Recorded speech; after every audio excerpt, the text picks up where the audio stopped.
Welcome back to the Queens of the Damned horror podcast. This week we are going to be discussing the Scream franchise. But first, we want to give a shout out to our first donor on Patreon, Lewis. Thank you so much for donating. And just to remind everyone else that the Patreon is patreon.com/QOTD podcast. Your rewards for donating are coming. Thank you so much again. We really do appreciate it. I wanted to say that it's really exciting because someone donated. The first person to donate to the Patreon was somebody we don't know. So that was really a very kind stranger. So I thought that was really neat because I thought for sure, it would be like one of our moms and dads or somebody's cousin or a friend. Or somebody's boyfriend or sibling, yeah. Mm-hmm. Yeah, so it means that people are listening to this podcast outside of the circle of people that we know, which is really refreshing. Yeah. So the first Scream was written by Kevin Williamson, and he just had this idea based on an actual murderer called the Gainesville Ripper, and he saw it on the news. Then he also drew from a personal experience that he had. He was alone in a friend's house, and he discovered a window open that he had not previously noticed. And of course it freaked him out because he thought that somebody was in the house. So he decides to write this script about a serial killer terrorizing a town. He basically said that he wrote it because it was the kind of movie that he wanted to watch, and no one else was making these movies at the time. The slasher genre was kind of stalled, kind of lagged a little bit around the time that Scream came out. Scream kind of revitalized the slasher genre. And then he made sure that the script, of course, had the Jamie Kennedy character who had seen every horror movie and knew all of the tropes, which was really important to him because he said that one of the frustrating things as a horror fan is you watch these slasher movies and everyone is acting like a moron and you're kind of like, who would do this? Like, haven't you ever seen, how many of us have watched a scary movie and been like, haven't you ever seen a horror movie? Like, why are you going outside? What are you doing? Like, do horror movies not exist in your universe? And so that was really important to him, is to make it, I don't want to say realistic, but a little bit more realistic. Like, of course they've seen, Halloween and Nightmare on Elm Street and that kind of thing. When he first started pitching this script, nobody wanted to make it because, first of all, they felt like it was too violent. So after the script was purchased, he had to take out a lot of the really gory scenes. But once they got a director, Wes Craven was able to bring everything back in. The other issue that he had is that most of the directors didn't want to touch it. Most of the directors that the studio was trying to get didn't want to touch it because they thought that it was just a comedy. And I know that we've discussed this on the podcast before, that it's really hard to make a horror comedy that really equally balances the humor and the scariness or the gore. And Scream, I think, is one of the best examples of a movie that does this. But luckily, Wes Craven had been lined up to remake the movie The Haunting, which of course ended up being remade a few years later. But that fell through. So he was able to get involved. And because the Nightmare on Elm Street franchise has a lot of comedy in it, he was already kind of familiar with how to balance both the scariness and the laughs. That's kind of just a little bit of the history of how the first one got made. He did write it as like a series. Like, he had an idea for a sequel. Kevin Williamson was then not involved with Scream 3. He was involved with Scream 4, though. Yeah, but Scream 3 was not conceived by him, and I think you can really tell. Because clearly that is the worst movie in the franchise. Oh, yeah, it shows big time. Even though I personally don't care for 4, I would take 4 over 3 in like a heartbeat. Agreed. Yeah, I mean, 3 is just horrific, yeah. So, I was going to ask you, Rachel, what you thought worked and didn't work about the first Scream movie. I think the first, and I know, Nikki, I know that you do not, I'm jumping ahead a little bit, but I know that you do not care for the second one. But to me, the first 2 Scream movies, there's almost nothing that doesn't work. I mean, I think they're great slasher movies. I think they're both hilarious. I really enjoy watching them every single time, even though I've seen them a million times. I would say with the first one, the killer didn't entirely surprise me. I did have an idea of who the killer was. But even that, the first time watching it, that didn't dampen my enjoyment of it. It was still fun to have the reveal. And especially the reveal of, the boyfriend, I can't remember their names. Billy. So, he did it because he had mommy issues. And then they asked Stu why he did it. And he's just like, it was peer pressure.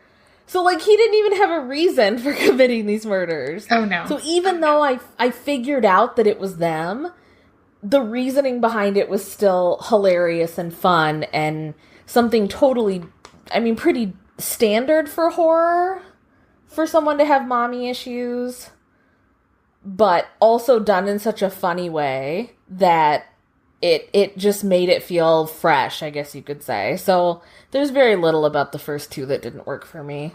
And it's extremely disturbing, it's very tropey. You'll see the cast and a lot of people who talk about the movie refer to it as it's self-referential. So it's so aware of itself that it knows it's using all those tropes and it's still executing those tropes in the best ways that you can. Exactly. And in ways that make them feel new. Yeah. Like I said, you have the Jamie Kennedy character who has seen every slasher movie. He's like us. He's seen every horror movie. So when things start happening, he's like, oh my God, this is what's happening. Oh my God, don't do that. And that makes it fun because it's a way for the audience, I think, to kind of feel like they are in the movie or involved in the movie. My favorite part is that he ended up being the virgin at the end of the movie. Exactly. I love that so much. Yes. Most of my notes revolved around how Scream sets up and subverts stereotypical horror movie tropes. And I find that it subverts a lot more than it uses. It uses those tropes probably to upend the thoughts that we have about the final girl and, what we're expecting in the movie. So, of course, it sets it up because, the first thing we see is a blonde teenager getting a strange phone call, and she then meets a gory demise. So that's what we came here to see, right? That's what we're expecting. For me, the intro of the first one is a good example of how it then subverts the trope, though, because who is in the intro but Drew Barrymore, who is the biggest star in the movie, and who was, is still a big star, but at the time was in, her prime.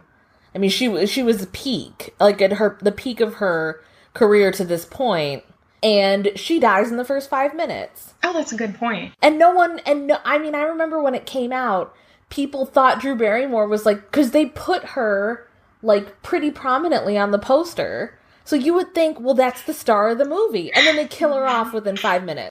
Oh, that's great. Yeah. I had no idea that they featured her on the poster and everything and kind of acted like she was going to be the main event. I love that. The next thing I was going to say is that even though everything I'm about to say is going to be what it does differently than most horror movies, the way it executes its suspense and its mystery and its humor and violence also allows it to stand on its own feet as a pure horror film. It pretty much does everything and then takes it an extra step. One of the weirdest things that I found with Scream is that I don't even really look at it like a horror movie, and it kind of, for some reason, bothers me that people think of it as a slasher. Because when I watch it, I think of that it's not even actually a horror movie. It's kind of poking fun at horror movies. So it's to me, it just feels weird to fit it into that genre. And it's always, like I said, just felt weird to me that people considered Ghostface a slasher. And I guess I don't even really know how to explain that, but I don't know. To me, it just doesn't fit into the genre because its purpose wasn't to be a horror movie. From what I see, its purpose was to kind of like poke fun at horror. I would call it a horror movie, but I would call it a satire. I think it lovingly pokes fun at horror. I agree with that, yeah. I mean, I don't think they're saying, oh, horror movies are stupid, look at all these stupid tropes. I think it's saying, yes, horror has all of these dumb tropes in it, which it does. I mean, every genre does. Every genre does. But horror seems to be more derided for it than other genres. But I think that it's like, yes, it has all these tropes, but you can still have fun with these tropes. That doesn't make it bad. You know, these tropes aren't bad. We just have to figure out a new way of filming them or writing them, that kind of thing. That's how I always took it. It was more like a loving pair. I mean, especially from Wes Craven, who, I mean, clearly is a titan, or was a titan of horror. I don't know. That's how I always took it. It's lovingly poking fun at it. Yeah, I mean, I totally agree with that. I don't know, for some reason it just feels weird to put it into the horror genre. Like, when I watched this, all I could think about was that movie Cabin in the Woods. I don't know, you guys have seen it, haven't you? Yes, I love Cabin in the Woods. So, I love Cabin in the Woods. Like, I've seen that movie 1,000 times, and I feel like it has a similar purpose to Scream, but for some reason I don't know. I just don't like Scream that much. And I almost wonder if it has to do with like the fan base of it or something like that. I have no idea, but they just feel like completely different. They go at it in completely different ways. Well, yeah, I think they do because I'm sure we'll talk about Cabin in the Woods on a later episode, but that's a good point that you brought up. Because Cabin in the Woods mainly uses the Evil Dead sort of thing to do. I mean, as a setup. And then the humor is purely Joss Whedon, whereas the humor in Scream is a little bit different, but they're kind of achieving the same goals. I don't think Cabin in the Woods is really trying to make a meaningful statement about tropes in the horror genre. I think it's just like, oh, look, this is tropey. Let's make it as tropey as we possibly can. And I love that movie, but I feel like the difference is that I derive some sort of meaning from like the way that Scream sets it up. Whereas with Cabin in the Woods, I'm just like, this is pure fucking fun. Like, that's... Right. Yeah, with Cabin, and again, I'm sure we'll discuss Cabin in the Woods later, but with Cabin in the Woods, I felt like it was more a comedy that happened to have some horror elements in it. Whereas Scream is really kind of both a send-up of the genre and like a loving tribute to slasher movies. Yeah. I mean, clearly the Kevin Williamson loves slasher movies. Clearly Wes Craven loves slasher movies, and they wanted to make a good slasher movie, but they also wanted to poke fun at it. There's something that I noticed that carries on throughout the whole, I guess you could call it a saga now because it's 4 instead of trilogy. It's great. Right. If you make 3, it's just a trilogy, but if you go to 4, it's a saga. I know. It sounds so much fancier. It does, but there's this whole debate about whether movies and TV and video games contribute to the violence of our youth. And there's also the twin debate or theme, which is the inability to distinguish between reality and fiction. How much is fiction like reality? How much is reality like fiction? And I was just reading a quote that I put down in my notes, and Sidney says to her boyfriend Billy, "Only this isn't a movie, it's life." And Billy says, "Of course it is. It's all a big movie. Only you can't pick your genre." So I really like that because it's like, in a way, you can't control what happens to you and you can't control the theme of your life. But you will look back and see some sort of overarching story. I don't know, there's so many things in it that talk about, like I said, whether movies make people violent, and also, like, where does the line blur between what's real and what's invented? I like the idea of Randy, like you brought up, Rachel, that Randy's kind of our game master. And Randy's a kid who, was obsessed with horror films and he knows what's going to happen, mostly. He works in a video store, and he's already pegging that it's Sidney's boyfriend. And he's just freaking out and yelling, there's a formula to it, a very simple formula. And he knows exactly what is going to happen. I think that's great. And, like, then people start making fun of stuff, like the running joke with, I'll be right back. Everyone keeps saying, I'll be right back. And one of them is the killer, one of the killers. And one of them is Gale Weathers, who I would like to talk about a little bit later. Yeah, I love some of the jokes, the best jokes are like, running one's just about horror movies that you've seen. So this is kind of getting into like how it subverts the typical horror movie. And the first thing I notice is, well, things are pretty much solid. I mean, there are some moments where I'm like, how did they do that? I don't understand. Like the first scene, I'm like, no way in that time frame could they have done this. But Ghostface is like a very tangible sort of villain.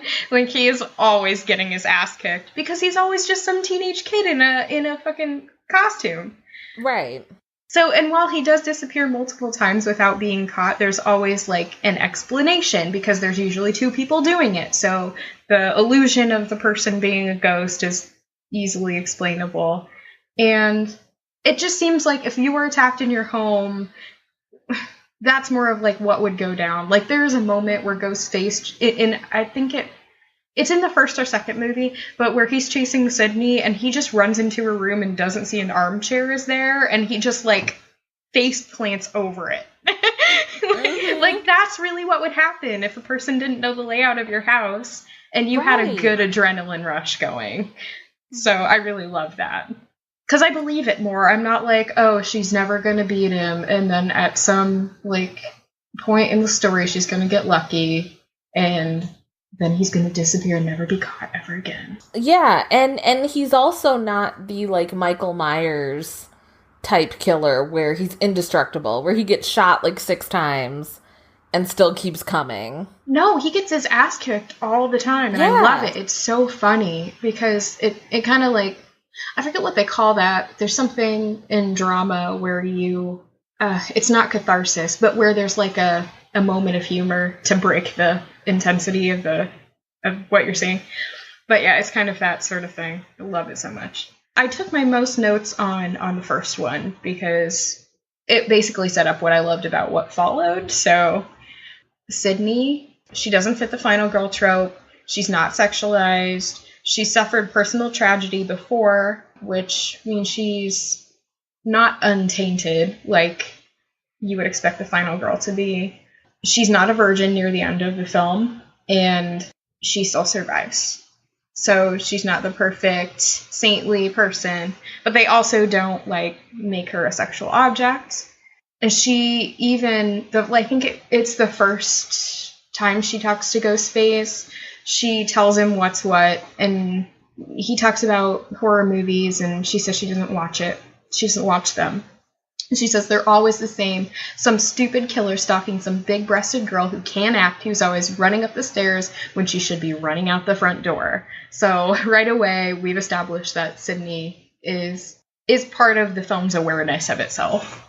I would like to say, though, there is a scene where she doesn't go out the front door and she goes up the stairs. There are several. Yeah. And I think that's also funny because then you just don't know what you would do if the situation accounted for. Right. Like, you maybe couldn't get out a door or a window. So, I mean, there's multiple times she climbs onto their roof or something where she gets away from him that way by running up the stairs. And it's weird because that's exactly what she said shouldn't be done. The way she is violent towards Ghostface, it's not feminine. She's not a slapper or a hair puller. Early on, we see her execute a stunning right hook on Courtney Cox's character, which I fucking love. It's great. It was awesome. Mm-hmm. She is a puncher, a kicker, and a person who uses physical force with her whole body. You will never see her do something quote-unquote girly. She goes for it, and I love the way that's portrayed. I don't see that a lot with women trying to evade people who are, trying to rob their house or kill them in horror movies. I love it. And this is before, anything's ever happened to her. And it's refreshing to see like a real woman sort of portrayed. Okay, here, one of the most famous lines from the film is "not in my movie."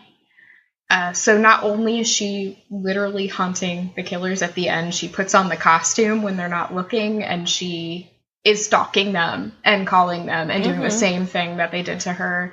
She adapts the film metaphor to give herself more control. She says, "This is my movie. I am not the victim of this movie. I'm not the pawn, but I am the one person who's going to survive, and you guys are going to fucking die." And it's like so empowering. I just have never seen the end of a horror film that had been so empowering. Like I talked about The Descent and seeing all those women in the cave and like able to do all these crazy things was empowering, but the ending was really depressing. So there wasn't any like triumph. And another strong female character, not one but two in this movie, which is another subversion of the horror trope. Gale Weathers. I love her. Gale Weathers. I fucking love Courtney Cox in this. I said her name before and I couldn't remember it. She kind of gives us a different strong female perspective. She's not likable, which I love because, well, at first she isn't likable. Throughout the whole saga, she gets a lot more likable.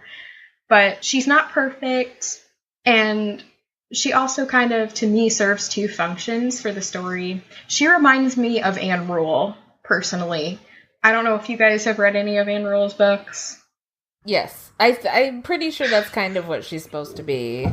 This is not a popular opinion, but the opinion I got of Anne Rule from reading Green River Running Red was that she was more absorbed in how she was involved in solving the crime than she was with the victims and, like, the serial killer being caught. I don't know, but I just felt like she just cares more about the fame she gets from other people's tragedies, and that's what I got from Gale. So she kind of reflects the real societal hysteria around the true crime genre and kind of the way we disassociate ourselves from the reality of the horror of what happens to people. And she, like I said, she lends another female perspective to the story. She's definitely not Sidney. Mm-hmm. And I don't know. I didn't like her. I'm gonna play devil's advocate the whole time for this episode, I think. I hated her. The acting was fantastic, but I don't know. I just can't stand people like that in general. I've had my own personal experience with terrible people in the media, and for me, it was just a frustrating character. I get why she was in the movie, but I still, couldn't stand her. Well, she's in the other three, and she ends it not the best. She does help, but she's definitely not amended everything. Then in 2 and 3 and 4, we see her kind of grow as a person, and by 4, she's definitely a favorite for most people, I would say, but I don't know. I haven't really talked to many people about.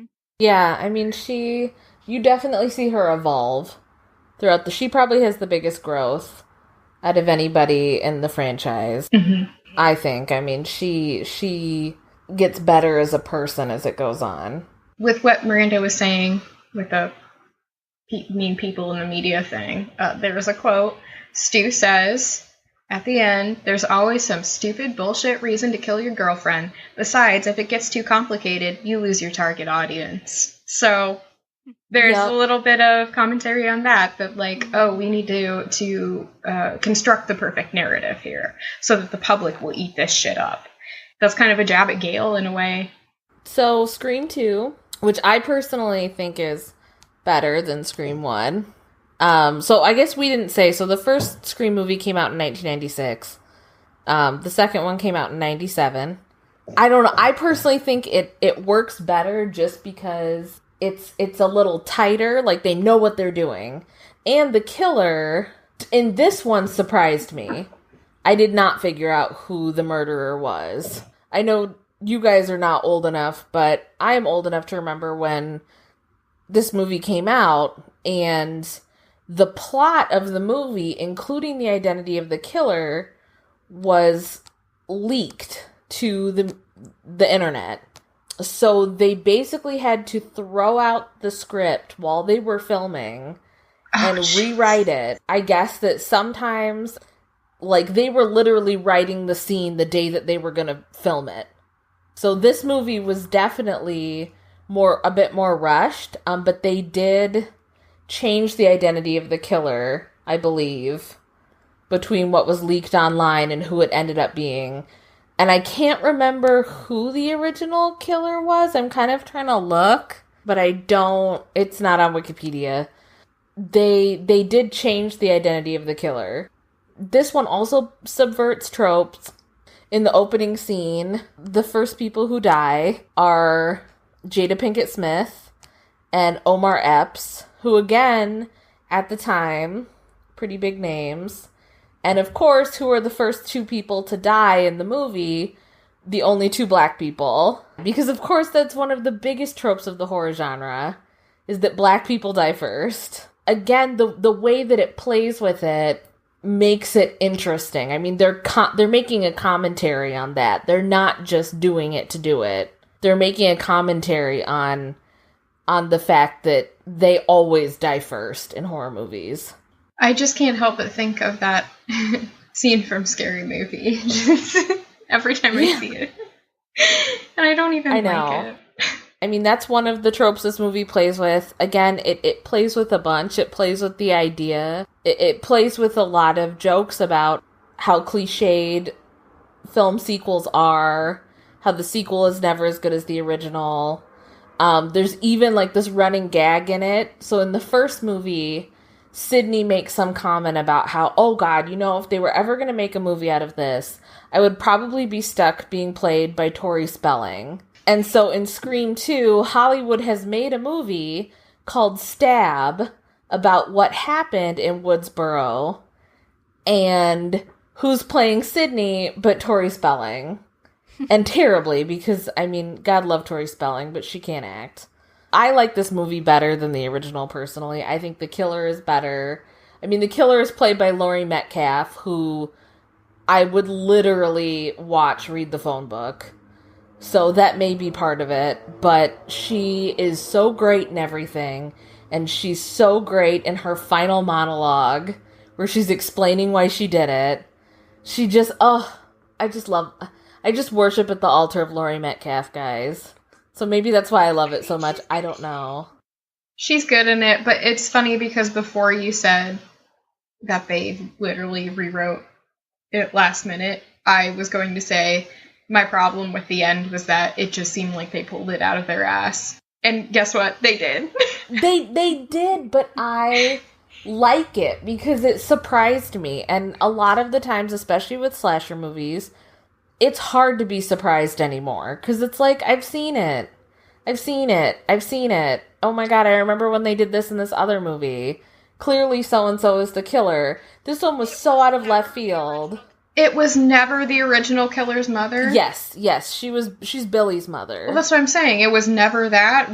Wasn't it? I'm sorry, it wasn't the Friday the 13th? Wasn't the original killer Jason's mom? She was.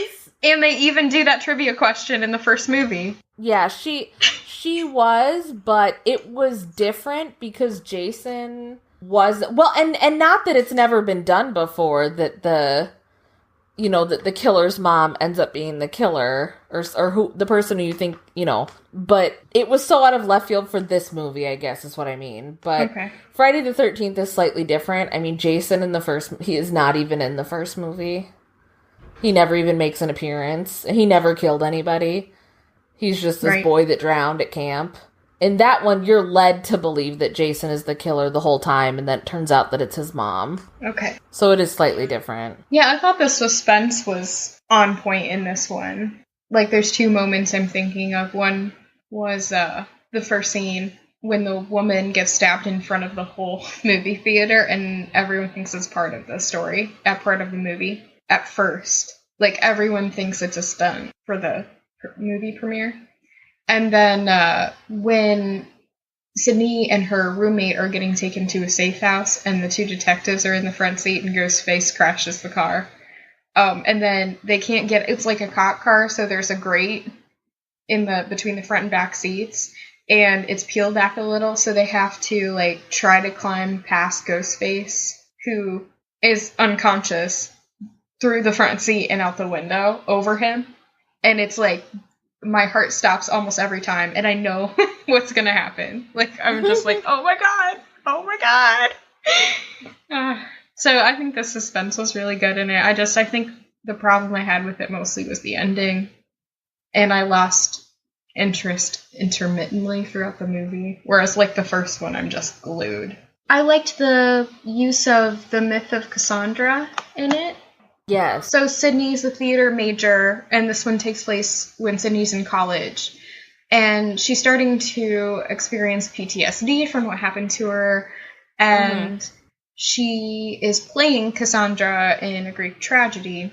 So she's saying, I can't do this anymore because, like, there's a scene at the end where a bunch of people have stone knives and masks and everything around her and are, like, supposed to be pretending to stab her. And of course she's gonna fucking freak out.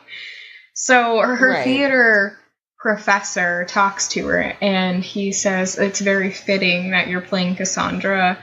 He said, she saw it all coming, the wars, the murder, the madness. She knew she was cursed. It was her fate, and she embraced it. None of us can avoid our fate, but as an artist, you can honestly face it and fight it. So I thought that was interesting that they thought to use that. It kind of put a little bit deeper meaning into it for me. Because now she's starting to think this is gonna, like, happen for the rest of her life, and lo and behold. Spoiler alert. I mean, there's 4 movies, but... I don't know. Just to me, the humor is better in the second one. The killings are better. And again, I mean, for me, you can't top Laurie Metcalf. I love her so much. She is so great in she is like a national treasure. What else has she been in? Oh my god. So she's probably most famous for being on Roseanne. Okay. She was Roseanne's sister. And she does a ton of theater. I've seen her in quite a few plays. She's also she's on The Big Bang Theory, which I don't really watch, but she plays Sheldon's mom. Okay, that's where I've seen her. Oh, okay. Yeah, and she's great on it. So, like, even if you don't like The Big Bang Theory, like, she is so great in that part. I mean, she just elevates everything that she's in, basically. She's amazing. I love her so much. Yeah, so Scream 3, which nobody likes, came out in 2000, so a few years after the second one. My personal problem with Scream 3, first of all, the plot is not as good, but I think it goes too far into the comedy without the horror. And I think you can definitely tell that it was written by someone different. It doesn't have the same tone, I guess you could say. It's a snooze. God. It's a snooze. Even all the kills are the same. I mean, Ghostface, I mean, it's always supposed to be, like, very creative, and he's always stabbing people in the back, just the whole time. I'm like, this is boring. I'm not even getting a good, like, primal experience here. It's just boring. Right. Well, and again, I mean, it just gets so far into comedy that it almost ignores a lot of the horror elements, which goes into the killings. I mean, they're just not good. And the explanation that they use, like, they go back and, like, add in this new reason for Billy to have been the killer, which was, like, that Billy's father had sex with Sidney's mom, I think, wasn't it? I thought that happened in the first one. That was the reason that the mom left his dad, because Sidney's mom was, and that's what Billy said in the first one. Yeah. Right. I guess what I meant is they make it more explicit. Like, it's, this new character who you've never heard of is actually the one who showed Billy this footage, which conveniently Sidney's mom, I guess for whatever reason, taped all of her sexual encounters. And, this character you've never heard of, who's Sidney's half-brother, conveniently had all of the videos of his mom having sex with all these men and showed it to Billy, and that's what caused Billy to commit the murders. Yeah, see, I like the more... I like there's less of a reason for Billy and Stu to have done it. Right, it doesn't have to be that complicated. Well, yeah, it's scarier that way, too. Like, I don't need all that motive. Like, he's a psychopath, and he thinks it'll be fun to recreate some of his favorite horror movie scenes in real life. Like, that's it. Right. And I think, like, it was Skeet Ulrich. I pulled his name out of, like... 7 years of not ever knowing what it was. Skeet Ulrich, who everyone said was going to be the next Johnny Depp. And you can see it then, but he did not age well, so don't look up pictures of him. Oh my god, are you serious? He's on Riverdale. I think he looks great. Okay, well, are you sure? I don't know, he is. Okay. Yes, he's currently on Riverdale on the CW. I need to check that out. He looks amazing. I think he aged better than Johnny Depp has been aging. Oh god, no argument there. But he in this movie, I think he had these eyes. Like, I wrote something down where, like, in that scene where he and Sidney were in the bedroom, she said something, like, how did you know this, or whatever, and she's still questioning him, because she's still suspicious. They always say, like, when they interview, like, victims of serial killers, they say, he'd be fine and, like, normal, and then all of a sudden, his eyes would turn black.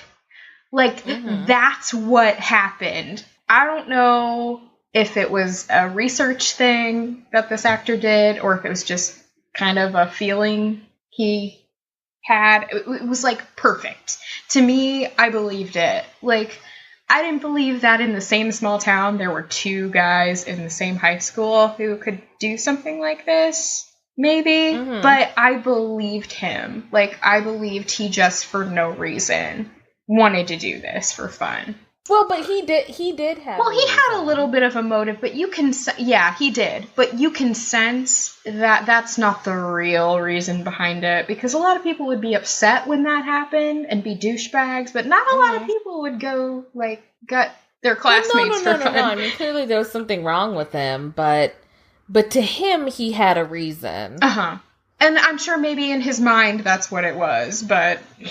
So, I just felt like compared to almost all the other killers, the execution of the reveal and everything, for me, was the best in one, because that scene was funny, and it was scary, and you just felt like you were Sidney. Like, when I saw this, I was 7, I think, the first time I saw Scream, I was 17, I was watching it with my boyfriend, who Paul says looks like him. Like Billy, my first boyfriend. And I'd never seen anything like this movie before. And, like, I felt like I was Sidney. And I guess that's why I fell in love with this movie so much, because I just could relate to Sidney so much. And when the reveal happened, it was like, my heart was broken. Like, I was terrified. Right. So I guess that's the reason maybe it hit me more, and it wasn't, like, super tropey and cheesy to me, because... I was a teenage girl, and yeah. So, Scream 4 came out in 2011, and this was Wes Craven's final movie that he made before he passed away in 2015. Kevin Williamson comes back to write this movie, so it does go back to kind of a little bit of a similar tone. I personally did not like this movie either. I thought that the killer was stupid.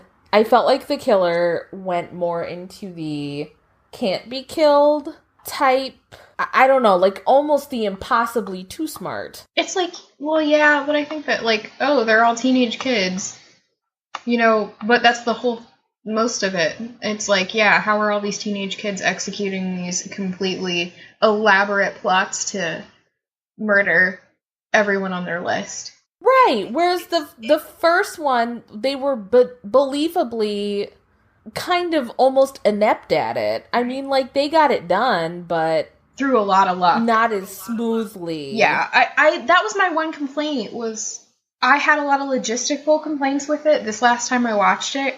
I was like, how did they get there and do that at this time? And this whole plot depends on so many variables. You never know what people are going to do. You can only count on them doing exactly the thing that you expect them to do, and it has to all be it's choreographed. And if one thing went wrong, they would have gotten caught. But I felt like that's the way it was in 1 and in 4, so I wasn't as bothered by it, because I thought, well, this is just something I'm going to have to suspend my disbelief on a little bit. So that was the one thing I was like, okay, fine, I'll just let it slide. Yeah. But I also felt like with the 4th one, especially with the first 2, it was so much about this kind of loving throw up, or not throw up, I'm sorry, that was the wrong word, loving send up of the slasher genre, right? Whereas this one, it almost kind of started to just become another slasher movie. It didn't have that same, like, sharp razor wit that the first 2 had. This one was just kind of more like a standard slasher movie with jokes. Interesting. Yeah, I mean, it didn't cut, I guess, as deep into the horror genre as the first 2, to me. I think it tried really hard to talk about, like, the narcissism of our youth and link that with social media. I think it tried really hard to do that, and I think in a way that if you make that sort of movie, it's going to become sort of a typical slasher movie. And I'm not exactly sure, because I'm just hashing out this idea right now. But I feel like those two things are linked somehow. They are, but I think they can be done creatively. So, I mean, I personally get tired of seeing the cliche of, oh my god, young people, millennials, all they care about is being on their phone. But I think that you can be clever. I don't know if you guys have seen the movie Unfriended. Yes. No. Oh my god, Miranda, it's really good. It's really, and I was not expecting it to be good. Same. I did not think I thought it was going to be stupid. That's why I avoided it, because it looked stupid. It is, but it's extremely clever, the way that they use Skype and YouTube and Facebook and kind of show how, this sort of thing can just, this cyberbullying and that kind of thing can just build and build and build. And then, to have all of the kills occur in a Skype video chat is really clever and really creative. And the way they do it is creative. That's what I think this movie was going for with their commentary of social media, but it did not get there. They tried, but they didn't make it. Interesting. Yeah. And again, I just feel like the trope of young people and social media is very played out. Old people use social media too, but they just love to lecture young people about it. Yeah, I think that's true. And it was funny, I was just listening to this podcast the other day. It's called Dude, That's Fucked Up. And they talk about everything that they think is fucked up in the world. And this one episode was on teenagers. And like the trends, like the cinnamon challenge and, worse stuff, way worse stuff, and all the stupid stuff that kids do. But then there's also the things the media reports on they're not true. Like, they say that there's an epidemic of teens doing this thing because someone made it up for a clickbait article. And this happened with one thing, and then the news, got hold of it, and then people started doing it. Right. I think a couple of weeks ago we kind of discussed this when Miranda brought up the blue whale challenge. Yeah. I still am not convinced that it's a real thing. I still am not convinced that it's a thing that's actually happening. Yeah. I think it's something that the media just kind of grabbed a hold of as this sensational thing, but there doesn't seem to be actually any tangible proof that someone has died from it. Right. But I think that's a good example, and that's kind of what this movie tries to touch on, I think. But again, I just feel like it's really not successful. I see what they were going for, but they just didn't get there. I guess at that time when it came out, I was in high school. And, we all knew those girls who, they were that trope. They were those people. And, it's maybe not true for the majority of us, but I think I had that experience of feeling like that about some of the girls that I went to school with. And they were all very self-absorbed and all just entrapped in social media and the ways that they could get people to look at them. Mm-hmm. And so at that time, I guess now from the past experience, when I watch that movie, I just think about those characters are those girls to me. But, I mean, there's Hayden Panettiere's character, Kirby, who seems to be like this very real person to me, who is just like, I don't know how she's friends with these girls, She's just very down to earth and confident, but she doesn't need all that attention, Right. So I don't know. Yeah, I can see what you're saying, Rachel. Yeah. But I didn't experience it that way personally. I also, I guess some of it, and some of it is, I think some of the tropes that they were using are tropes that I personally am tired of, and they didn't send them up in a creative enough way to make them seem like, oh, we're, making fun of this trope, but also putting a new spin on it. So, for example, you used really self-absorbed teenage girls. Sometimes I get really tired of teenage girls being criticized in movies. Constantly. And on social media and everywhere. People like to shit all over teenage girls. And it just gets to be too much. And I think this movie could have subverted it in the way that the first two did, but it did not do it successfully. I think it was... and I don't even think they really tried. I don't think they realized that was a trope. They kind of fell into that trap of like, here's the current trope, and they didn't know that they were actually right. That of course it's some self-obsessed teenage girl, because teenage girls are frivolous and they're only concerned about their social media following, and they're not concerned with the real world and real and I get tired of that trope a lot. I mean, teenage girls are pretty awesome a lot of the time. Yep. And I think they're an easy target for people to make fun of. That's what I was going to say. They're just easy to make fun of because nobody stands up for teenage girls. So who's going to stop it, I felt that way when I was a teenager. I felt like no one would take me seriously, and everything I said was not valid. And well, I mean, I guess I sometimes still feel like that, but it was very prevalent when I was a teenager. But at the same time, looking back, I'm like, and this is another thing they talked about on that podcast, your brain is not developed fully yet until your mid-20s. Now, that's no reason to make fun of somebody, to belittle them, to not take them seriously, but in some sense, it's like, they're not firing all cylinders yet. They really aren't. Like, they're kids still, like, in a way. They're figuring things out. It doesn't mean their feelings aren't valid. It doesn't mean that their experiences aren't valid. It just means, that might play into it a bit.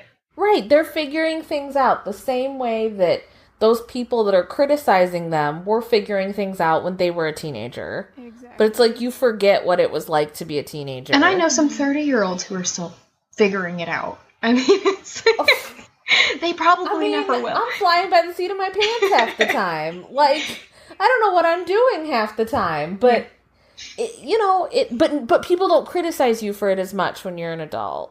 Right, because it's just assumed that you know what you're doing, which is really nice, actually. It's like, right, I don't. Right. When will they figure that out? So, I totally get that. Question for you, Rachel, I guess, because Maureen hasn't seen it, but did you like the opening of it? I did. Again, I just felt like it was a less sharp version of the original opening. You take these two girls who, I can't remember who played them. Kristen Bell and... which ones? Because it's a layer. No, they're not in the opening. No, the opening, I don't know who played them either. Are the two teenagers. who are not people that I have heard of, but I feel like if I were a teen, I might know who they are. I feel like they're probably big names if you were like 15 or 16 watching this movie. I just felt like it was a hollow remake of the first opening. I don't know. This whole movie just did not do it for me. That opening wasn't a real opening. It was just a recycled movie. And then it cuts to Kristen Bell and her friend watching the movie saying this is lame. And then Kristen Bell, she stabs her friend. It's Kristen Bell and Anna And then that's a movie. And then there's actually our main characters who are watching the movie. And it's like commenting on how much sequels suck. And like we have the same stuff recycled over and over again now. And I was like asking about not the very opening sequence, but the way they went back and back and back until it was like, oh, I was worried because that wasn't so good. But now I know what's going on because it's like it making fun of itself for making 4 movies. It is making fun of itself, but again, I felt like in Scream 2, they made some really funny jokes about film sequels. And then in Scream 3, guess what they were making jokes about? Film trilogies. And now, guess what they're making jokes about? Making another movie. And it's just like, you already did this twice. And arguably only successfully once.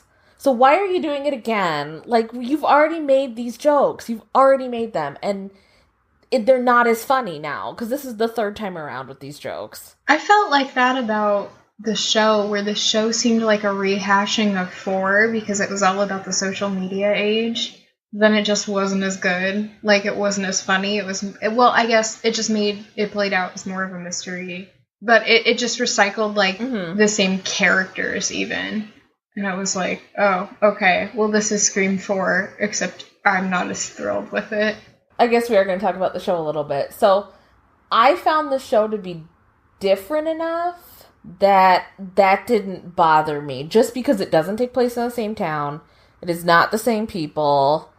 And that one, I mean, the one social media aspect with the, leaking of the kiss between the lesbian and then the girl that was in the closet, whose name I cannot remember. Oh, I think her name was Rachel. It was Rachel! Actually, now that I think about it, I think her name was Rachel. It was.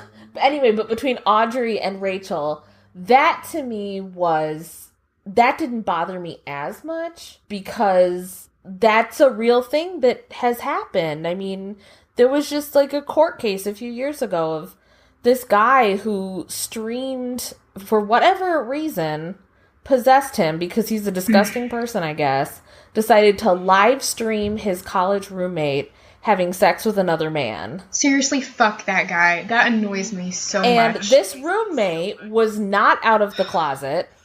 People did not know he was gay. And he committed suicide.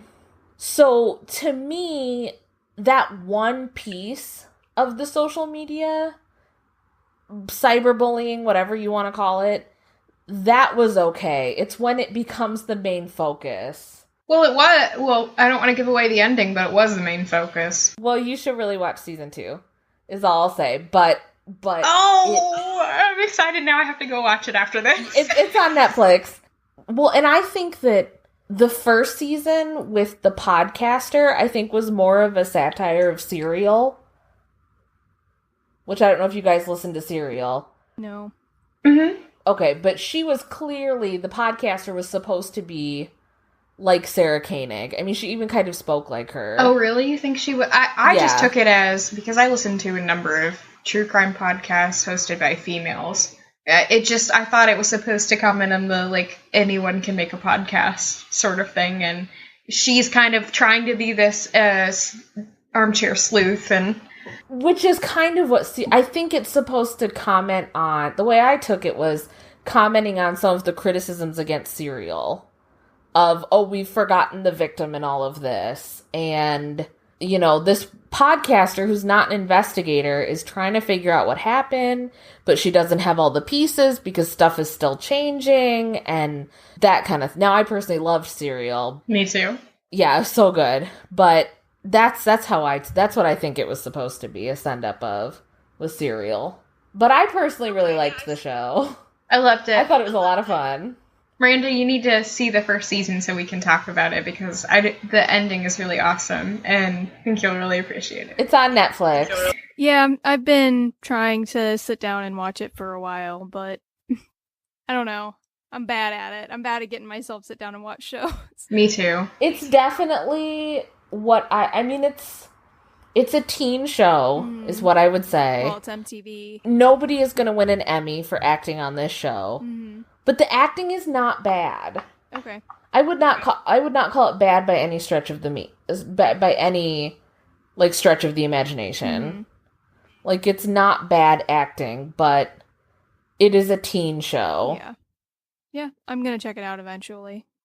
And now they're doing a season 3 that I think is going to be like a new town with a new, because the second season is the same town, same characters. But season 3, I think, is going to be like a new town, new killer, that kind of thing. Oh, great. Because I thought, I can do this for 2 seasons, but it's not going to hold me for 3. No, and once you see the ending of the second season, there's really no way for it to continue with the same characters in the same location. So, definitely watch season 2. Okay. Oh, that'll be awesome. But yeah, so that's the Scream franchise. Oh my gosh, one of the biggest franchises in horror. I really love it. It's my fave. And I think it's done. I don't see them making a Scream 5. I mean, Wes Craven has passed away, and Scream 4 was not super well received, and everybody's getting up there in age, I guess. Mm-hmm. I mean, not old, but, Oh my god, Neve Campbell looked great in the 4th one. And she did. How many years had passed? Like 10? 15 years had passed. 15. Holy shit. She looked great, and so did Courtney Cox. They looked awesome. The first one came out in 1996, and I no longer watch House of Cards, but I guess she's on House of Cards. Mm-hmm. But she was also in an episode of Mad Men a couple of years ago, and you're right, she still looks great. She's amazing. She's, like I said, and I think it was in the last episode, it was like, she's like my horror movie crush, and Neve Campbell is like the most beautiful person to me. So good, I love her. Yeah. Is she from the South? I don't know. I thought she was from Canada. I don't know, but I noticed when she talked, she had, like, kind of a southern accent every once in a while that slipped through. But maybe I thought she was from Canada, but I really don't know. No, you're right. I think she might be Canadian, so I don't have an explanation for that. So she might be Canadian trying to lose the Canadian accent. Maybe that's where her kind of weird accent is coming because from. I noticed it when she said out, and it might have been Canadian, and I'm just really bad at recognizing accents. Yeah. But Scream! Okay. Miranda, watch them. Even though you don't like it. Watch the TV series. I'll watch the show. I don't know. I saw the first one a really long time ago, and I just don't like it that much. I'm not so excited about it. I can recognize it as like a solid movie. It's done very well, and I can appreciate it as a movie. It's not something I would rewatch. Mm-hmm. Yeah. I don't know. I'm probably going to get attacked for that one, but... No, everybody has different tastes. No. Yeah, everybody has different tastes. Well, I know that when I was a kid, actually when I was in elementary school, we used to do Halloween walks. Like, kids would dress up in their costumes and everything. And all the older kids would always dress up as Ghostface. And they had the Ghostface masks with the blood in them. And they scared me to death. I remember those. Oh my god, we used to play this game at my friend Casey's house. And she was like it was funny because she was like the high school cheerleader, Mm-hmm. And we were good friends, and she loved horror movies. And we would go over to her house in this neighborhood, and we would play this version of hide and seek. It was like hide and seek tag, where the person who was it would have to dress up as Ghostface, and we'd go out at night in her yard, it's amazing because you will never get people to hide better than if someone dressed like Ghostface is coming after you. And we have this like fake knife that the way that you would find the person who is it next is you would stab them. And people would hide in crazy places because they were actually scared. So they would hide under cars and in trees and they would move. It was so fun. It was like the most fun game. That is fun. That's cool. Well, watch the series before we all die in the oncoming nuclear holocaust that apparently is going to occur. Wait, what? I haven't been on Facebook or anything. Oh my god. Oh, we'll talk about it when we're done. Okay. But anyway, that's Scream. Yay! Yeah. Yay. Next week, our theme is kind of similar, but we're not giving it away, so you'll just have to wait. Exactly. Not announcing our next theme. Lewis, congratulations. You get to know what the theme is before everybody else. Thank you again for donating. Anyone else that wants to donate, again, we are patreon.com/QOTD podcast. Even if it's just a one-time donation of $1, we really do appreciate it. Mm-hmm. We appreciate that people are enjoying this enough to give us even just $1. Mm-hmm. It's a nice feeling. We're not just talking to each other. Yeah, because we wouldn't do this anyway. We're in this for the money. Give me your money. Well, good night, everybody. Bye.